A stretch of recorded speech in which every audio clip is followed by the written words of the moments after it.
Last time on Knights of the Rolled Table, the team returned to Cambion grappling with the loss of Gravely, while the town grapples with the defeat of Lord Malkadoth. More is revealed about John Fletcher as Riggs spreads the uprising throughout the city with the word that they have been freed from Malkadoth's reign.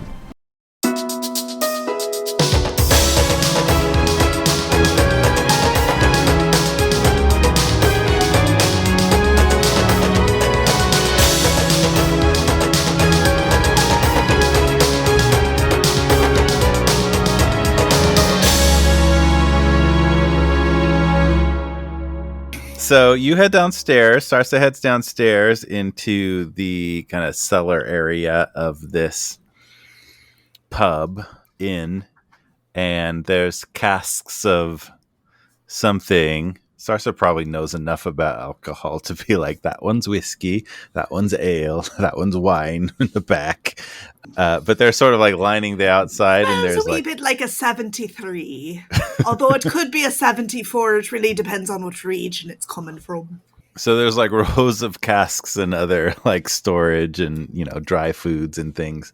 But there's kind of like in a little central area, there's some chairs pulled up, and Cletus is down there and several other assorted figures sitting around in this circle. So something interesting, when you kind of like emerge, regular humans would like turn towards you and look like, who's this entering our meeting? And they have that reaction conceptually, but instead of looking, they all just like kind of tilt their noses up because they're smelling you and not even like bothering to look.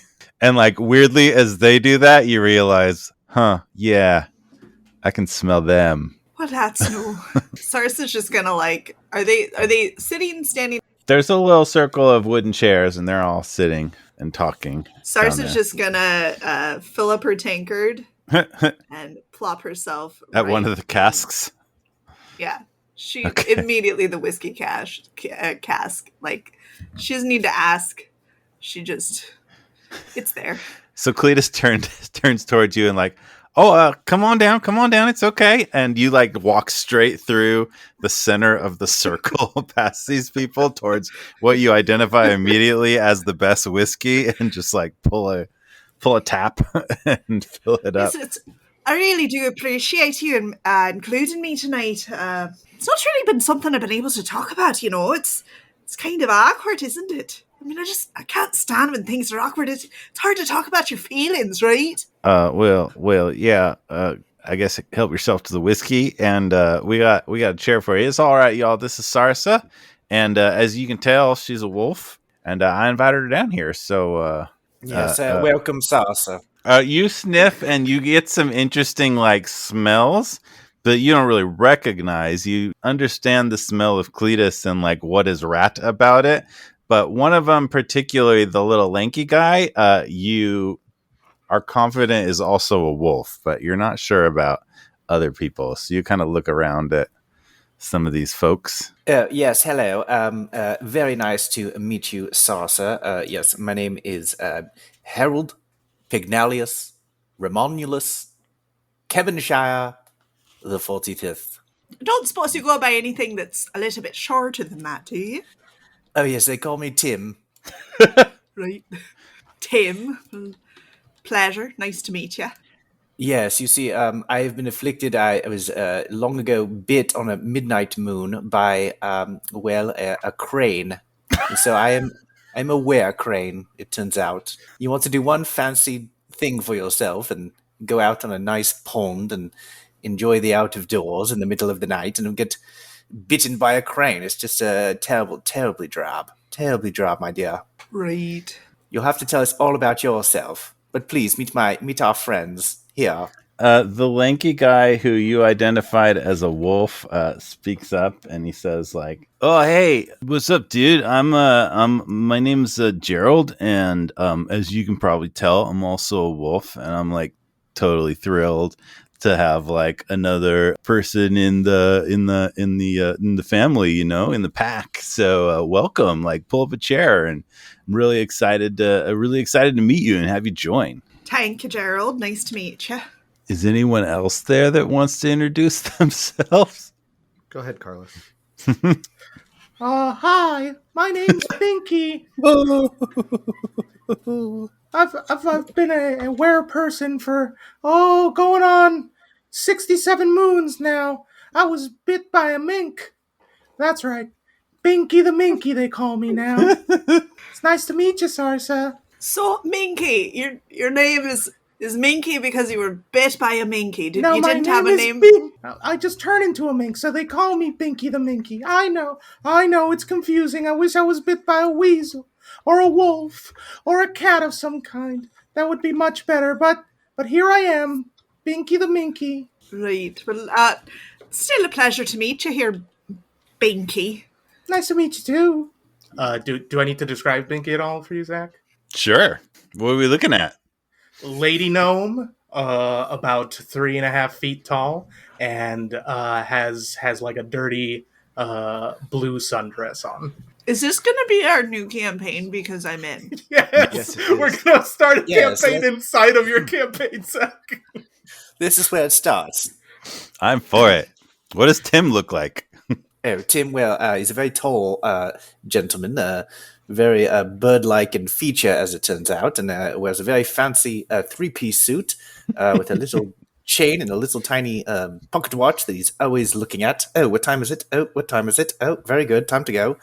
And he's got a little hat on as well, a bowler hat, and that's Tim. And then I guess the last person who hasn't introduced themselves kind of gives you a sheepish wave. He's a stocky dwarf, completely bald though. No beard, no hair. So you might think he's a real short dude. And he says, hey, I'm Kent. And he kind of shakes his head, very embarrassed. He says, I'm a were-ant.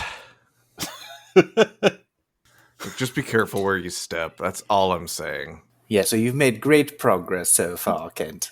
We're all proud of you. Thanks. Nice to meet you, Kent. I'll be very careful. I have so many questions. Well, this is a safe space. Ask away. How did you get turned? Because you see, for me it was a sea hag. Like a were sea hag that you encountered? Did the sea hag bite you, or like how did that work? No. I mean, not that I recall. Just I had fought her, and there was this wee amulet, and Sarsa holds up an amulet that has a moon insignia on it. Whoa! Is that an amulet of Saloon? That's so cool.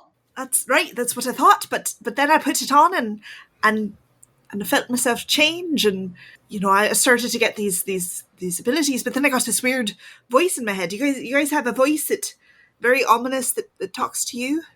I hear the queen sometimes when I'm in ant form. Yeah, I think that's just an ant thing, dude. Like, I don't really hear a voice. Like, the call of the wild, maybe? Do you, like, feel the call of the wild to just, like, go out and do your wolf thing at the full moon? Or, like, is that what you're talking about?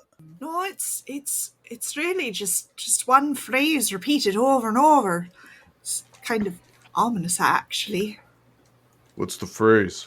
What does it say to you? Well, now I feel weird. I thought this was normal and what everybody deals with, but you're telling me. Cleta says, "Hey, listen, Sarsa. If you don't have to share anything you don't want to share, but like, we're here to support each other, and so if we can help you, we will. But like, you don't have to stick your neck out or anything. You just met us." Yeah, it's the first rule of Wear Club. Don't share what we wear at Wear Club. We've been thinking of putting that on a t-shirt, but like it's a little confusing. But then you'd Plus, be it's sort of a sharing secret it. thing. Yeah, exactly. It is it's a paradox. Yeah, we'd wear our wear shirt, and that's just confusing. You guys have already been really welcoming. I mean, Binky, I feel like you were really vulnerable, and Kent, I am. I really, Kent, I really sympathize with your particular condition. That just doesn't really seem like it's a lot of fun. And Tim, you're here too. Well, Well, yes, and I won't take that sort of backhanded compliment. Yes, yeah, I won't deal with it. I just keep hearing this voice, and it keeps telling me tells me you will destroy what you love the most. That's why as soon as this started happening, I had to leave, and I've been trying to figure out how to get rid of it. I mean, the wolf part I don't mind too much. I mean, it's different, and sometimes I can't control it, but the hard part is the knowing that it feels like a promise. What would you say you love the most? Yeah, man, that sounds kind of heavy. Right? That's Like I don't get anything like that. I just get kind of like it's more of a. I mean, it's not words, but it's more of like an urge to like pee on trees and like wolf stuff. Eat sugar. You get that, right? That's not just me, I right? have definitely peed on a tree or two. Okay, And cool. it tends to be when I get really, really upset, then the wolf takes over, and that's a whole thing. Wait, so you're peeing on trees before you become a wolf? I don't understand. Well, I drink a lot of whiskey. I realize, you guys don't know me that well, but that's kind of my thing. How terribly drab. Cool. I like sniffing people's butts, but like it doesn't go over as smoothly as you think. So I try to keep that under wraps. Anyway, so that like seems kind of heavy, like destroying what you love. Yeah, like whoa, you think that's some sort of like a prophecy or like what? I don't rightly know. I've tried everything I can find. I assume it's some sort of a cursed item, and I tried. I'm a cleric, so I've prayed to Saloon over it, and I'm afraid it's just been. I hate to admit it, but it's been silent. I haven't felt connected like I used to. To be honest, our friend Gravely, who's gone now, I feel like he was more connected as a cleric than I was recently. Fat lot of good it did him, though. It's been a hard week. You lost your friend?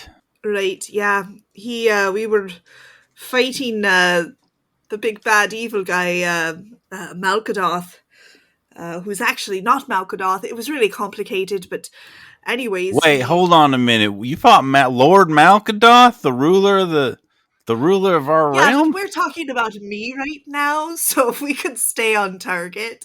But yes, we did.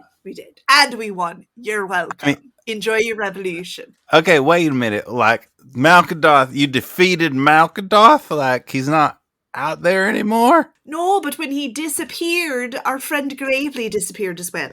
There was something when we were walking in the room, they told us that we were going to lose somebody if we went in the room, and we went in the room and we won. But Gravely, his number was called, and so he just disappeared. Got sucked into, I don't rightly remember. Technically, I was dead at the time. So what? You were dead? All right, that's a lot of information. I feel like that's definitely going to affect all of our lives and our livelihoods. And yeah, but I think we need to talk about me some more. I feel like man, this is like Sarsa space here. Like we can deal with that later. We can deal with our own stuff later. Like Sarsa, you have the floor here, man.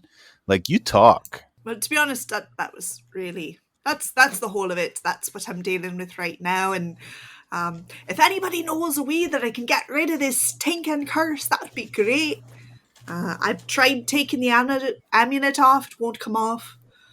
Well, can I take a look at it? Sure.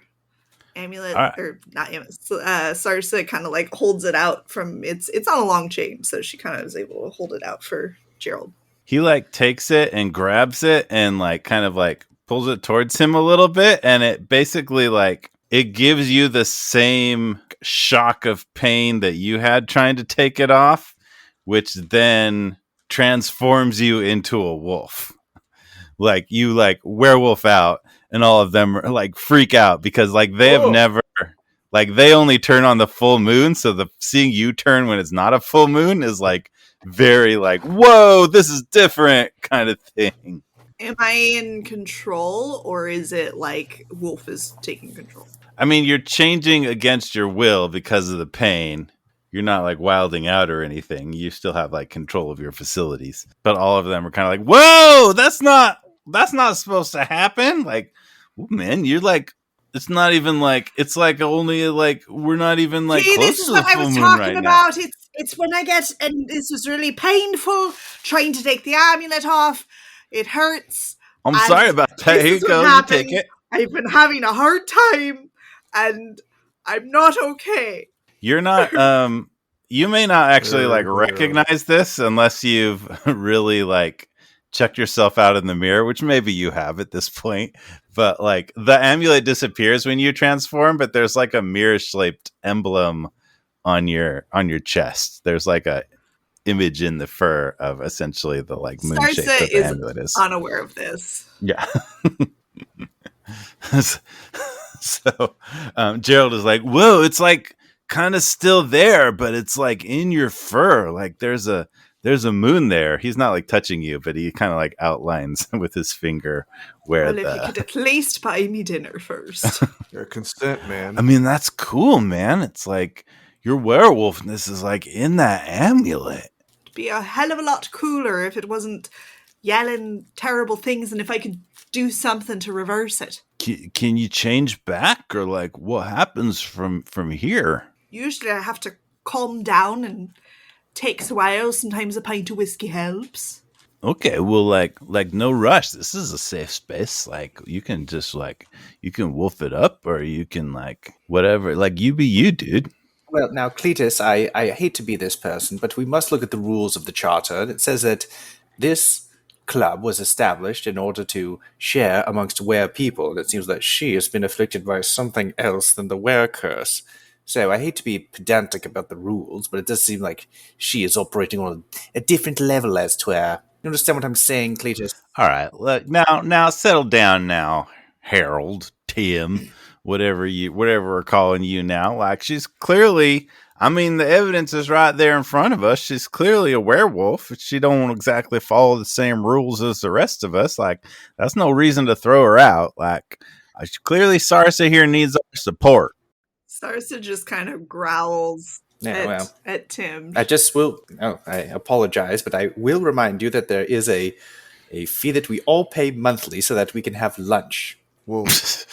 We're not having lunch. When's Salsa has not paid the fee for lunch or for tea when we have our afternoon meetings every third Sunday. You know the first meeting is free. Come on, man. Don't be a jerk. Yeah, we can handle that later. Like Sarsa, you know, I can cover you for lunch later if we need to stipulate that particular rule. But like right now, Tim, like she needs to be heard. So All right, settle down there.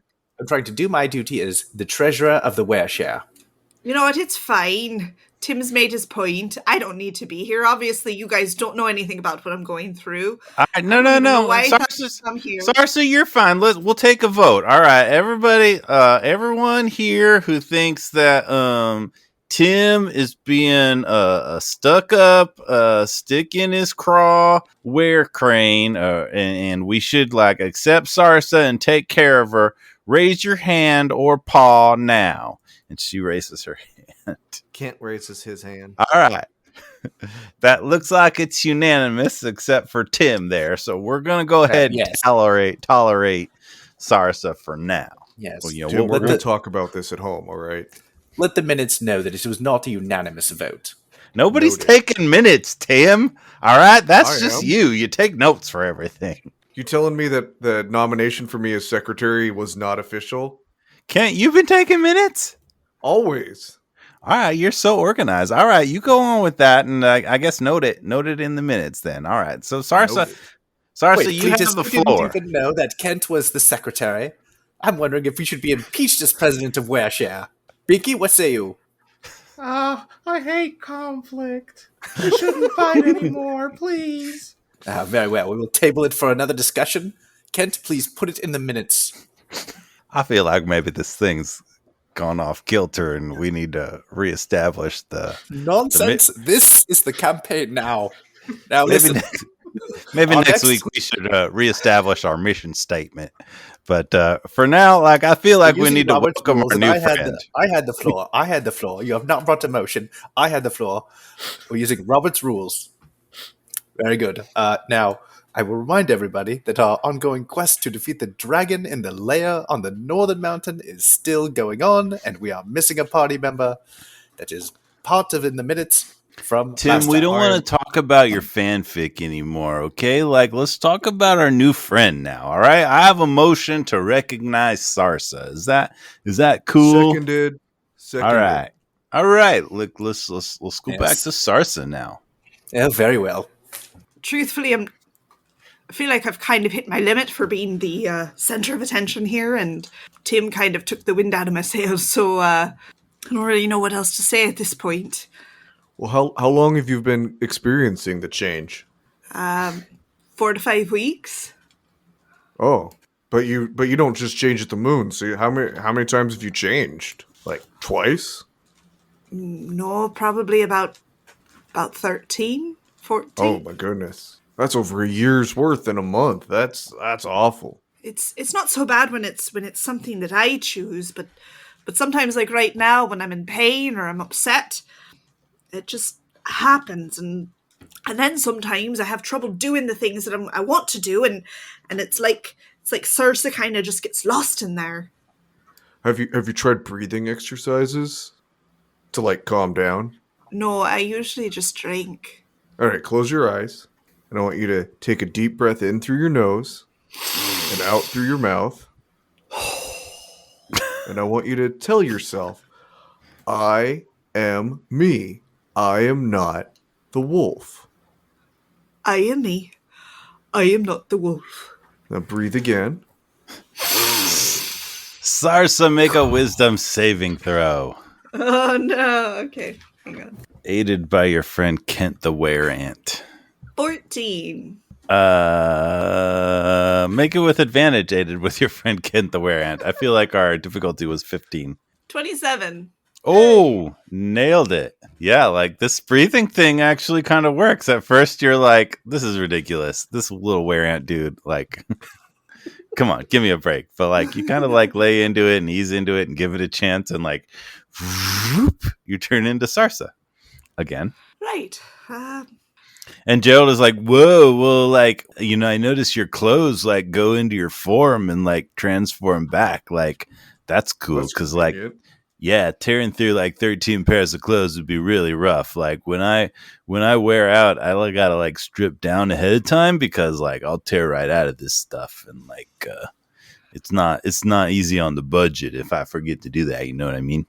Truthfully, I'm very grateful. I'm quite attached to this coat. Well, see, you have control over it. So normally you lot you sit around here and talk. Yeah, well, we're kind of a support network. You know, when people figure out, you know, we're one of our kind, they don't usually take very politely to it. We get, you know, run out of town or a lot worse. So we just kind of, it's a time to talk and be ourselves. And, you know, we got kind of a pledge to look out for one another and watch each other's back and take care of one another if it's necessary. So. Oh, so you're like a crew. Yeah, crew. You could say that. That makes a lot of sense. Yeah, we're a crew. I don't know this, but I was a captain. Oh. You're in like the military or something? No, I had a ship and everything. Oh, that's cool. My first mate was Jarek Dark Harbor. Never heard of him. We don't know that sailed name. all around and did lots of helpful things for people, and it was good. Is Jarek Dark Harbor the person you love the most? Is that who you're worried about hurting? Sarsa just chugs her whiskey. So it's getting real late. I think I'm going to go now. Thank you very much. This has been an event.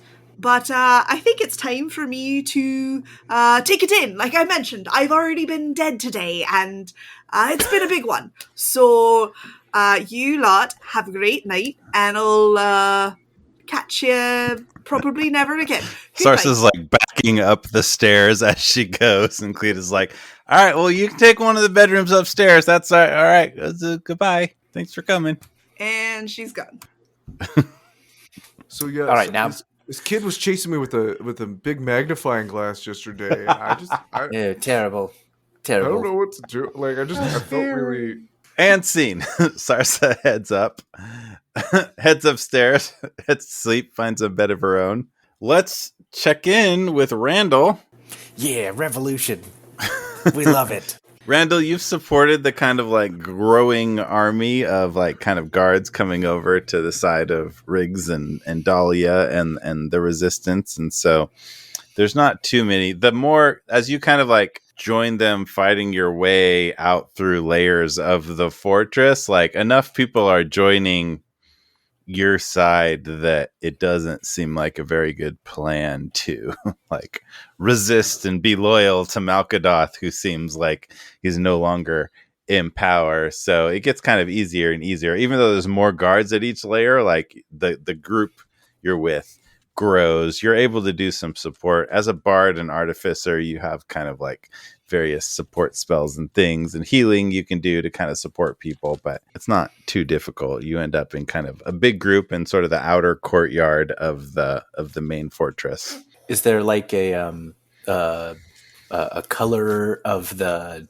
resistance or like a flags of Malkadoth's like regime that fly that we can like tear down, or like some way that he can like help like identify people or put paint on something? Or sure, he's got a big bag of trash, so we might have some ink in there. Malkadoth's colors were magenta with gold trim.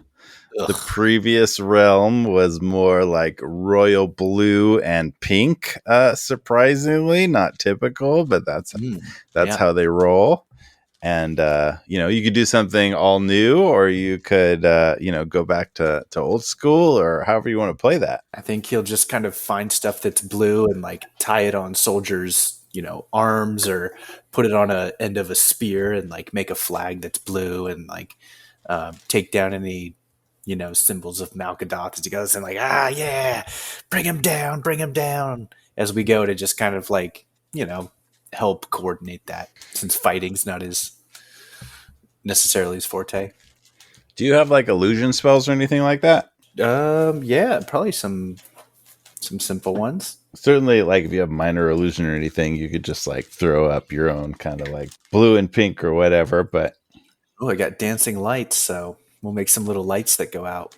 There you go. Blue and pink lights flying all around. People are celebrating. It kind of breaks into just sort of like a big party and cheering and, tearing down the magenta and gold and reinforcing things.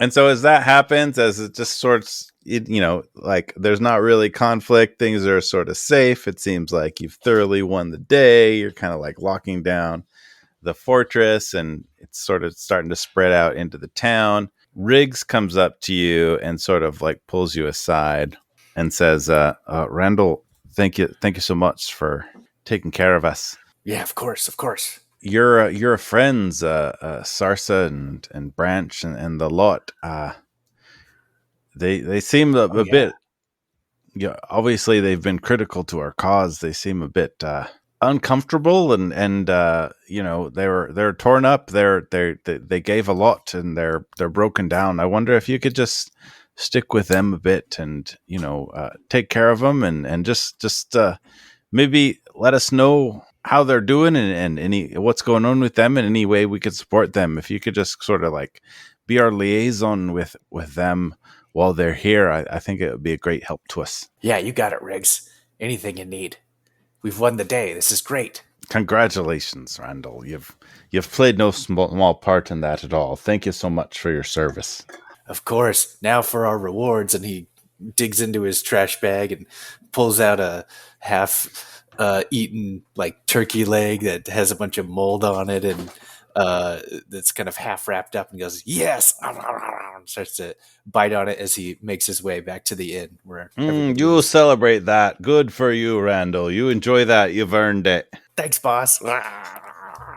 So he heads out to rejoin his friends. Let's cut to the next morning. Y'all are able to rest up. Credit yourself a long rest. And a level up. Holy mackerel. We can calculate that later. That's a lot of levels. Level 13. Jeez. I think that's the last one, right? Level 13 is the highest. I don't think so. What? No, there's more. Okay. I've never been past 12. This is definitely the highest I've ever managed to get a single character in a campaign. though. Yeah, lucky 13. So upon waking up, you all have your kind of like own rooms in the inn. It's quiet, sort of sunrises. There's little windows in your different rooms. And so you sort of like wake up with the dawn. Anything in particular anyone wants to do? I think the only thing I would say is Tiburon overnight has been poring over that scroll of shape water that he was given, and that will probably have the God, I forget the name of the scribe that gave me the scroll. Caraquill? Caraquill, yes.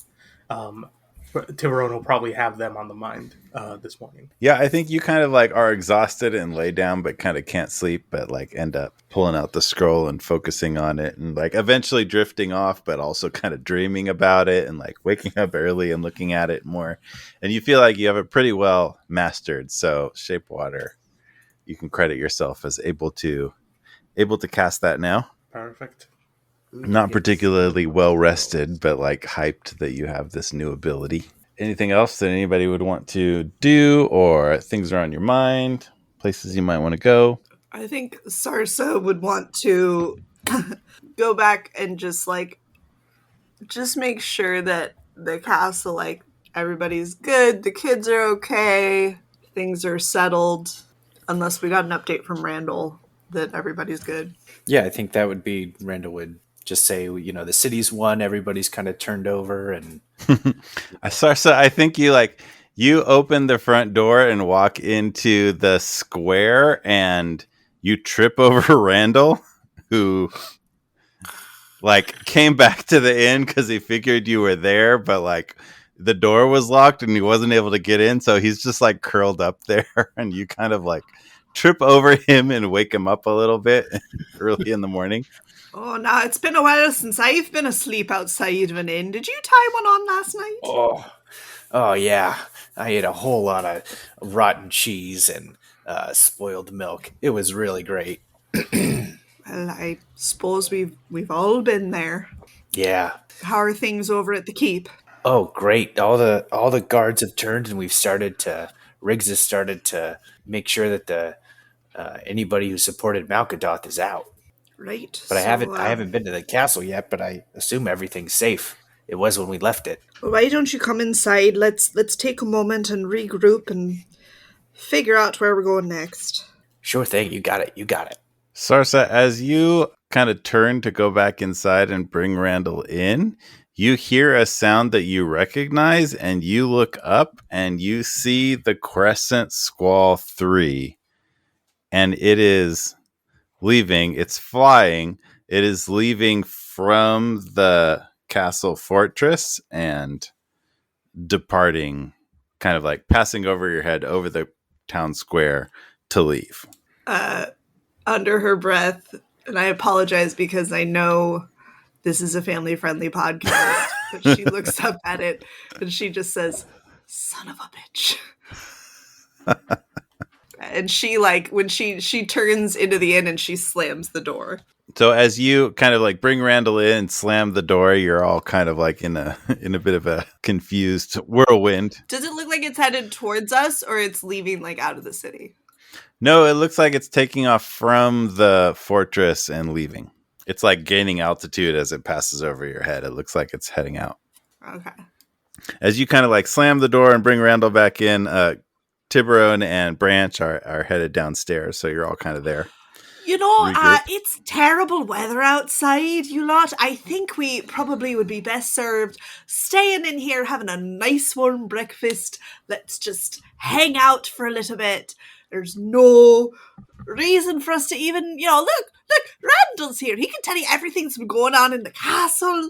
We can just hang out. Oh, yeah, you guys wouldn't believe. They were throwing out so much garbage from inside the castle. They would just find some of the stuff and throw it out. So I really got to have my pick of the litter. Let me give you an example. In my trash bag, I have this old bent-up candelabra. Now, it's really cool, and I might be able to bend it into something else. For example, maybe I could make some sort of rake. Randall, we're still going to try to find Gravely. You didn't find any signs of any possible witchcraft magic or anything that could help us out in trying to find Gravely while you were in the castle? I mean, nothing specific. I picked up some reagents and some glass tubes and some pieces like that. But I mean, I don't think I found anything specific to Gravely or where he went.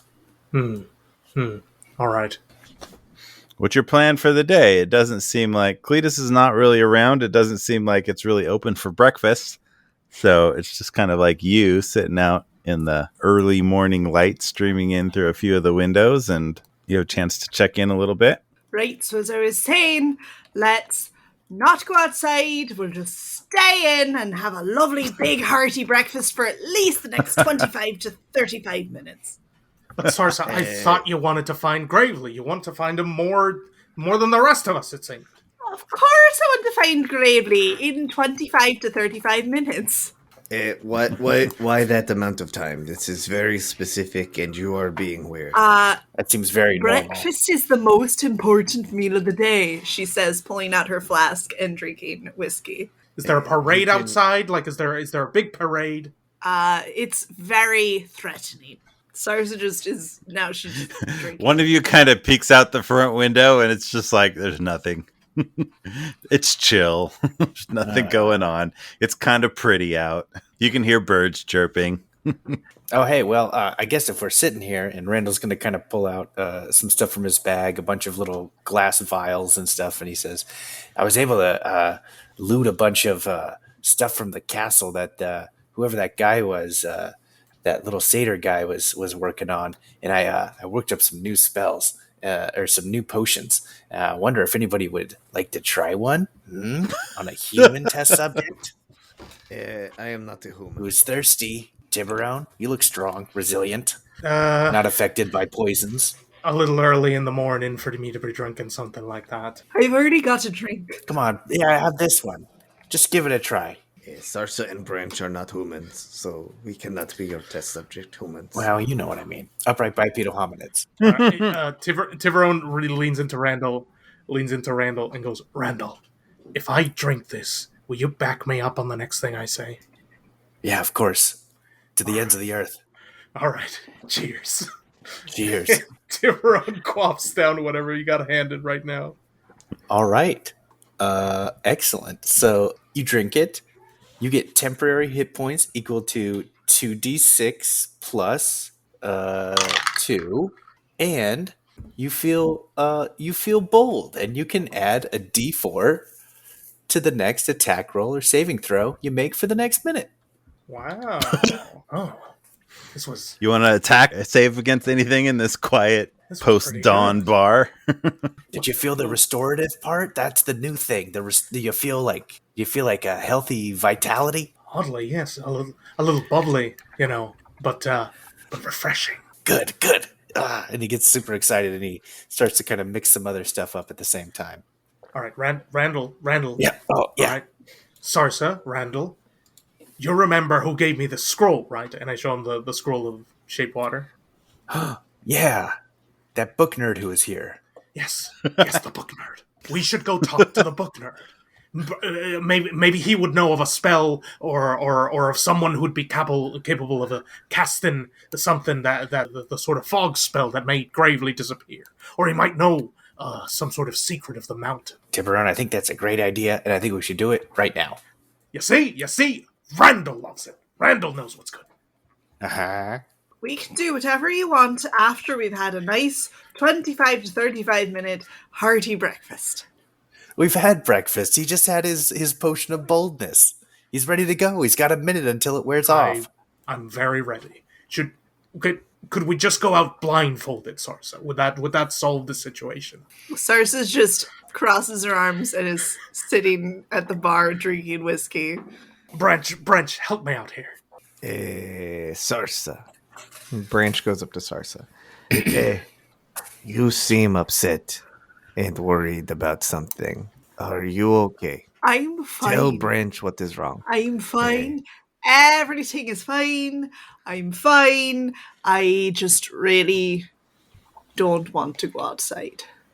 Is it a full moon? No, it is daytime. Is it agoraphobia? Are you scared of crowds now, Sarsa? Was there a mouse? No, all right. Listen, I saw the Crescent Squall 3 outside. It was leaving the keep, and I don't know who's on it, but there's a good possibility that Jarek is on it, and quite frankly, I cannot be in proximity to him right now, or that ship. If he is in the air flying and we are on the ground, like, what kind of proximity are you worried about? I don't know, all right? I don't know, Branch. It's very confusing. I've had a hard day. Yesterday was a hard day, and today is not shaping up to be much better. Branch looks like all like flustered at Tiburon, but like, hey. Right. All right. Well, we'll wait out 25 minutes in here, and after that, we can go out the back way. I'm sure Cletus can let us use the kitchen door to exit. And you know what? We could give you a trench coat and a hat if you really didn't want any possibility of being seen by Mr. Dark It's not about being seen, although that doesn't help. I just can't have him be near me.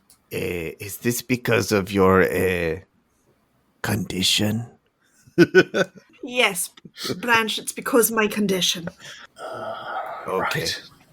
We can wait. Branch thinks that the squall probably brought us the help that Sora promised us. So we should get there soon, but if you need to wait until the ship is gone, Branch understands. So you spend like 10 solid minutes just like sitting in the bar. Sarsa's drinking. Tiburon has like just like a glass of water that he's practicing shape water on. He's like making it move around, lift up, spin around, go back in the glass. Left side, right side, left side. Randall's just like sorting through garbage. At 10 minutes in, Cletus walks in from a back room, not from the upper rooms that you were staying in, but like from a room behind the bar in like kind of like a nightgown kind of thing. She just observes you all like completely doing nothing separately, awkwardly. It's like, all right, y'all good? Yeah, do you want to try an elixir? No thanks. I'll just I'm gonna give you some space. And she walks back into her room. You spend like another 15 minutes doing like absolutely nothing. What number do you think goes in this square? Is it a 9 or a 4? Branch is doing Sudoku. What is a 4-letter word for afraid? Cower. No. Frightened. No, those 4. 1, 2, 3. It starts with F. Frightened. Paging through the Cambion Times, doing the Wordle. I hate them. And it's about time. Oh, Right, so I think we should head south. What do you think? We should go to the castle and see if Sora brought the help that Sora said that she would bring. And maybe find Gravely if Sora can help with that. Or whoever is there. Right. Okay. Yeah. Let's go. Let's do that. All right. Sarsa is like, by the way, she's like very frantic energy as you guys go to head out, like kind of pacing and shaking her hands and just like trying to psych herself up. It will be okay. Okay, so we go to the castle.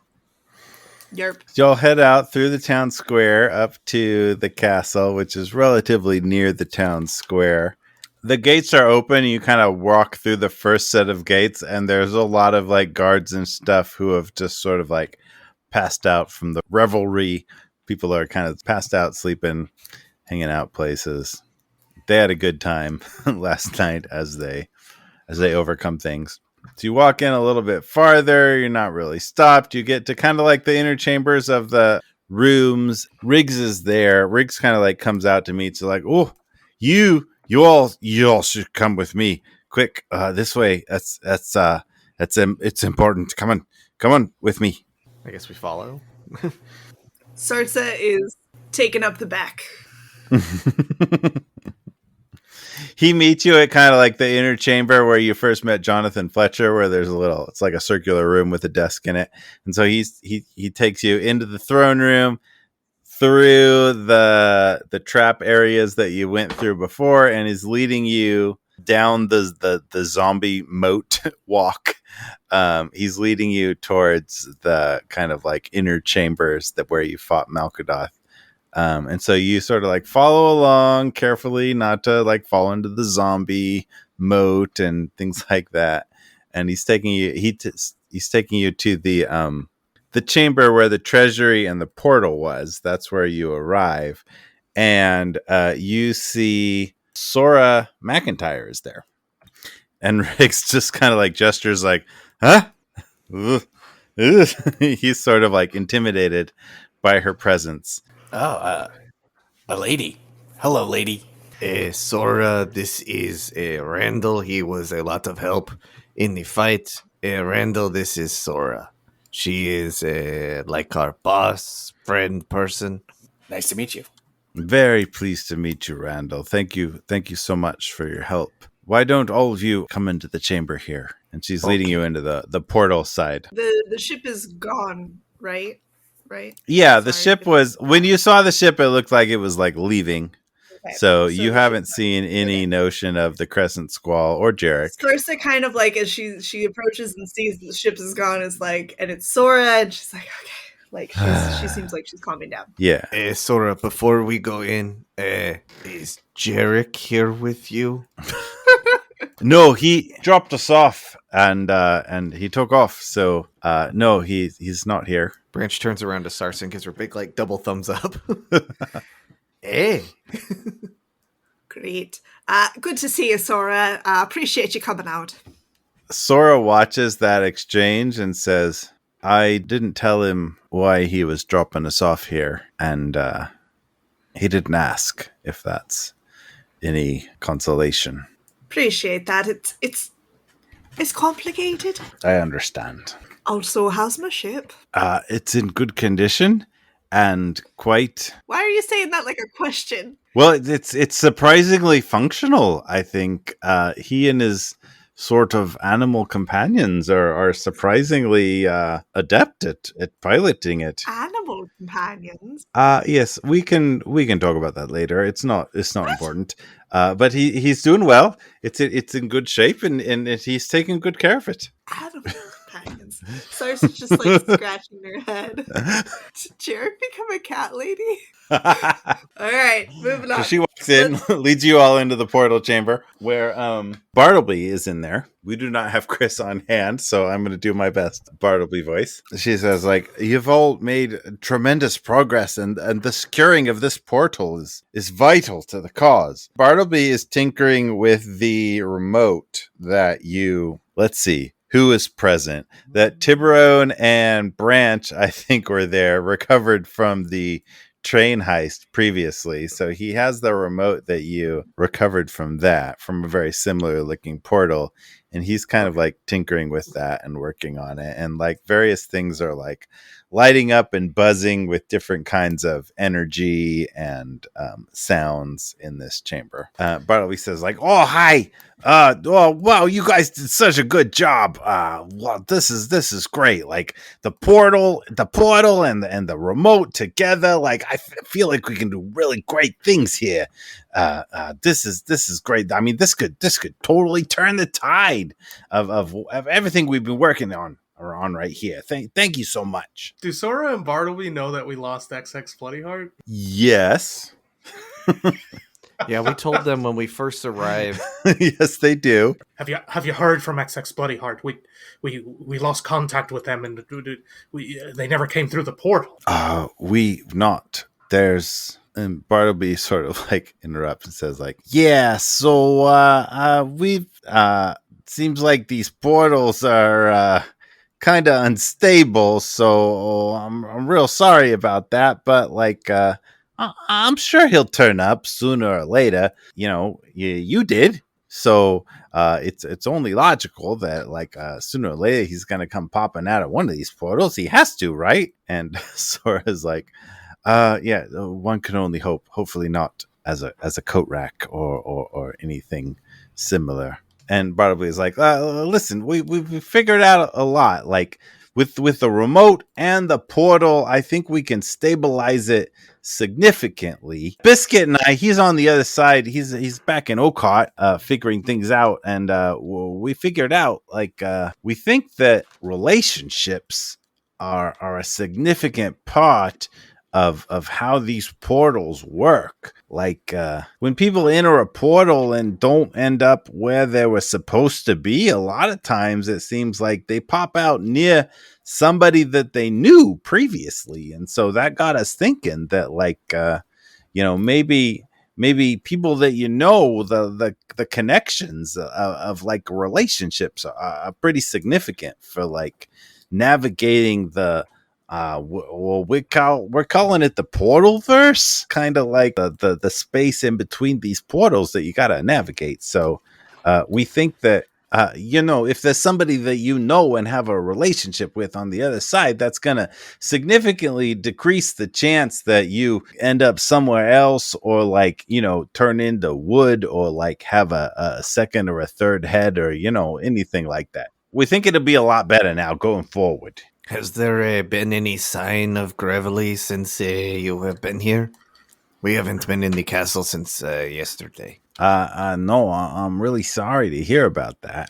Sora's like, I'm afraid not. We'll do everything we can. I might have something that could help with that for understanding what maybe happened to Gravely. And she pulls out a book, a volume, looks like kind of a journal that she has with her. This journal, it's in a language no one has ever been able to understand, but some of the sketches, they reference the sort of things that you described in What Happened to Gravely. And in our Knight's library up in Chesquin, I feel like if we could take this there, perhaps they could uncover some sort of information that might help us out. I know we only had like 25 words to communicate that we not only defeated Lord Malkadoth and also Gravely disappeared. So Branch will kind of give him the 411 on like he turned into smoke and got pulled through the wall, we think, and then I tried to go through as steam or mist or whatever I turned into, and none of that worked, and blah blah blah. So if this book is the best option, then I guess we should go to the library. I see. All right.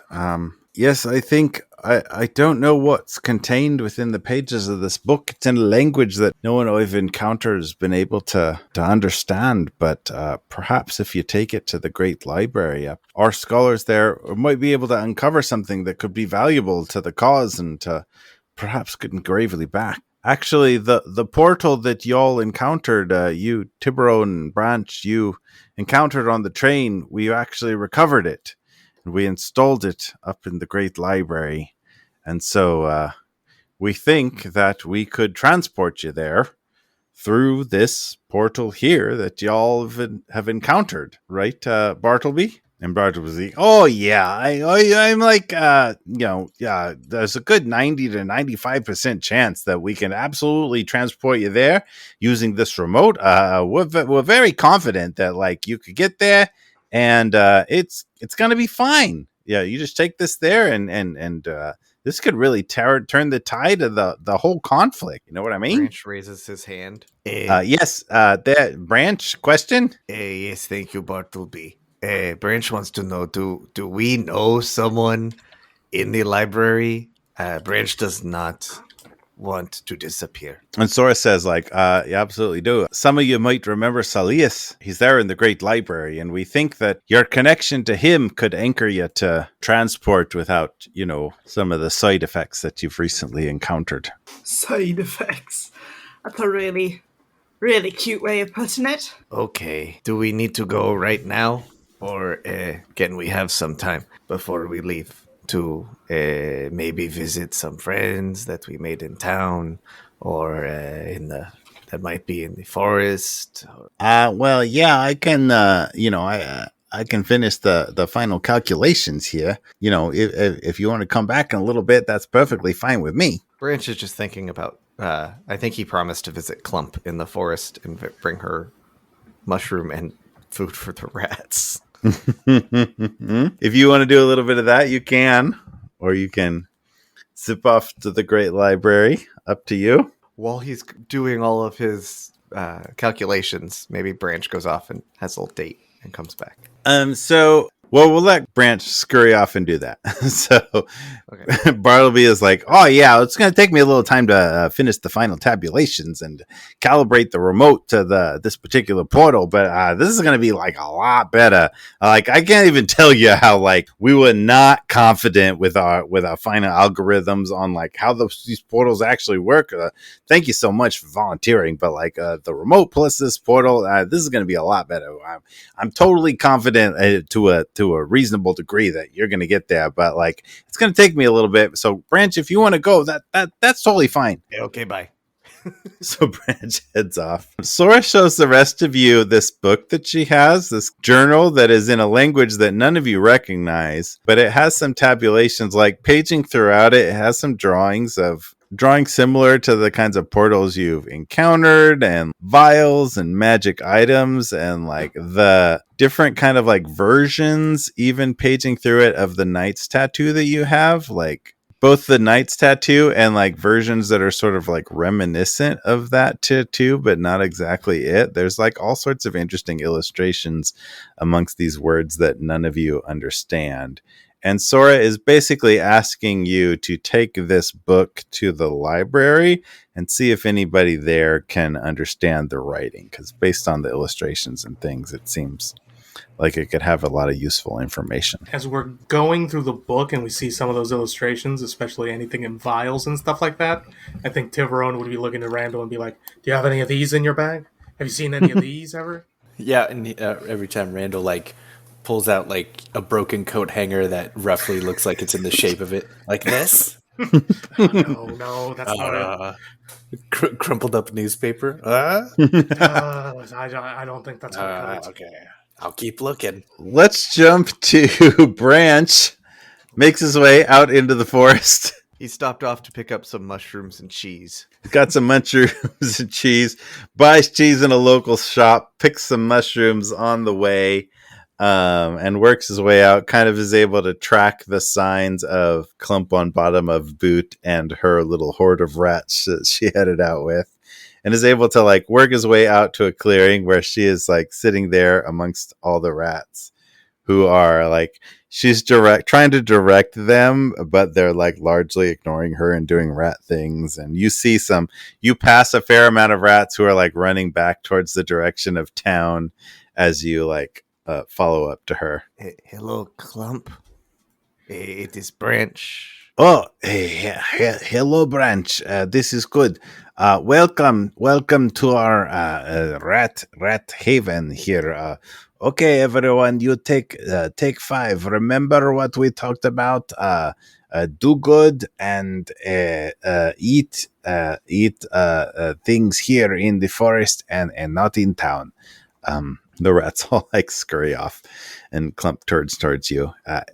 Hello. Hi. Branch brought Clump mushrooms. You said you liked mushrooms, so here. And this is some cheese for the rats, or you if you want to eat it instead. Oh, thank you very much. This is nice. And she sort of sets it down, and a bunch of rats immediately run up, grab the cheese, and disappear. They leave the mushroom. Okay, I will enjoy the mushroom. perhaps we could share a bite together of this mushroom. It is a Hydrocephalus incartanis, I think. Yes, that would be very nice. She holds it up in between you, and it's a pretty big mushroom, and sort of like both of you like slowly like lean forward, and each of you take a little like nibble of either side of this mushroom. Chew it. It is good. Yes, it is pleasing to the palate. Thank you. Thank you for coming as you promised. Yes, Branch has to go on another mission, but I did not want to leave without saying goodbye and hope that I could come back to see you again. Oh yes. Clump understands that Branch is very busy and important to what you do, and He stands up a little taller. you must go and do the druid things that are important, and Crump will be here working with these rats. And she gestures to the clearing, and there's like literally no rats there, which I will find again very shortly.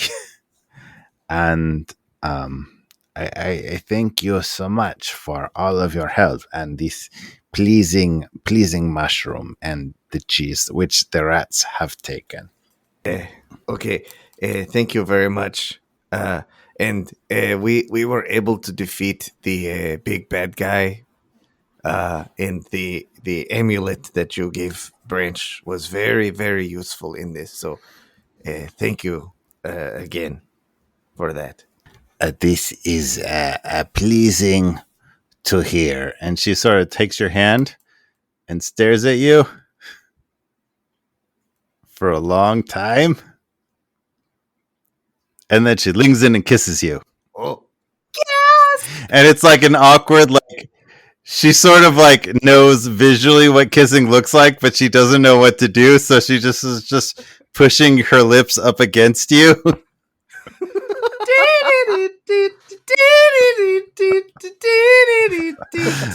And she pulls away. Okay, I will work with rats now. You do your thing. Thank you very much for coming here.